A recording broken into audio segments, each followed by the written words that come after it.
Welcome to Chung Wah Focus. I'm Helene Fong. In back streets and sheltered doorways around Perth City and in Northbridge, hundreds of rough sleepers are finding it difficult to comply with the directive to stay home. For many of these WA residents, this is home. Homelessness is a complex issue that may not be unique to Western Australia, but has certainly become a growing concern in the battle against COVID-19. The McGowan Labor government has acknowledged the difficulties that people are experiencing in our state with homelessness, particularly as a result of COVID, and has recently announced an election commitment of more than $1 billion to deal with social housing issues and homelessness issues, with a variety of projects that will be initiated after the election. On December 20th, 2020, the WA government announced a plan to build the second common ground facilities, the first being in East Perth and the second in the city of Mandurah, located 65 kilometres south of Perth. The common ground model provides people experiencing or at risk of homelessness with permanent homes and support services on site. But who exactly are the homeless community of Western Australia?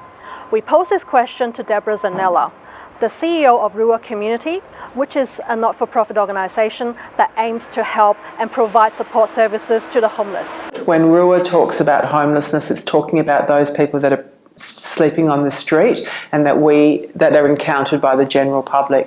And that group of people, over 40% of that group of people are Aboriginal people. Women are the highest, women who are escaping violence are the highest entrance into street present people. We've got people who have got acquired brain injuries who are in that group of people that are rough sleeping. It's estimated that over 9,000 West Australians experience homelessness every night. In this last 11 years, I've been taking part annually with the Vinnie's CEO Slip Out, which is a fundraising event raising funds for the homeless in WA and all over Australia.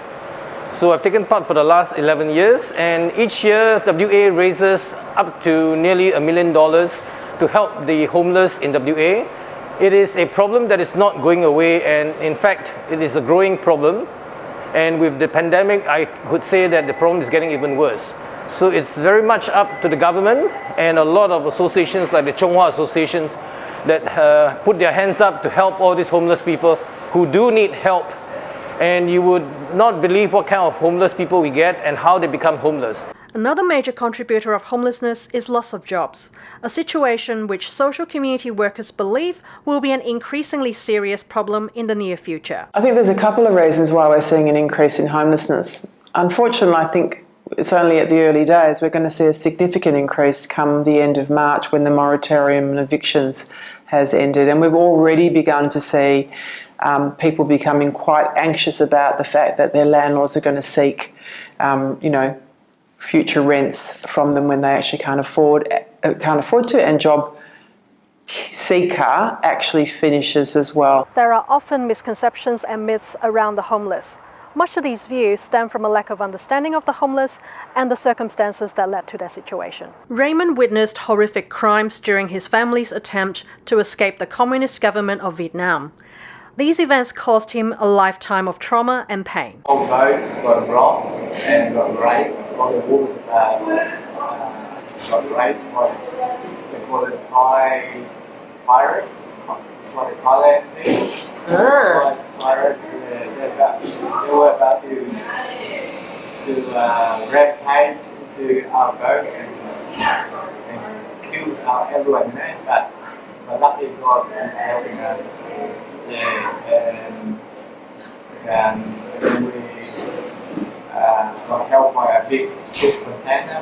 I used to have a beautiful family, but then because of the fell down from using drugs, and that's why it gave me it downhill. My mental illness came from 20 years that I have used drugs, all sort of hard drugs like heroin, amphetamine.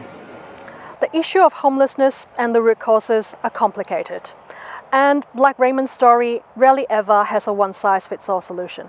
The government's plan to provide additional funding for social housing has been welcomed by many organisations dealing with the homeless. But Ms. Anella from Rural Community Services said more needs to be done. Absolutely have an inadequate amount of stock of appropriate permanent housing, and we need the support to help people in their homes so that they're successful in their tenancies. So one of the really important bits of data that we know from having run the 50 Lives, 50 Homes project is that without support, people maintain their tenancies around about 40%. With support in an appropriate home, they maintain them between 80 to 90%. So the evidence is pretty clear about what works. We need more of it.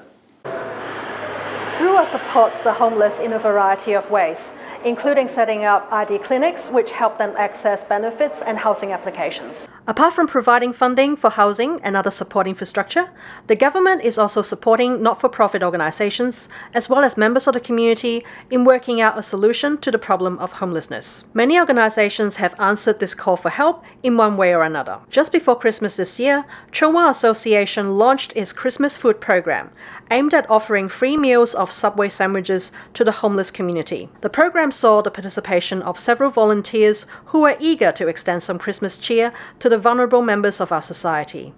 One such volunteer was Eddie Au. When you come across a homeless people, the first reactions of many people are, oh, okay, they're probably going to ask something from you. And I personally think that that is the first wrong impressions that we generally have.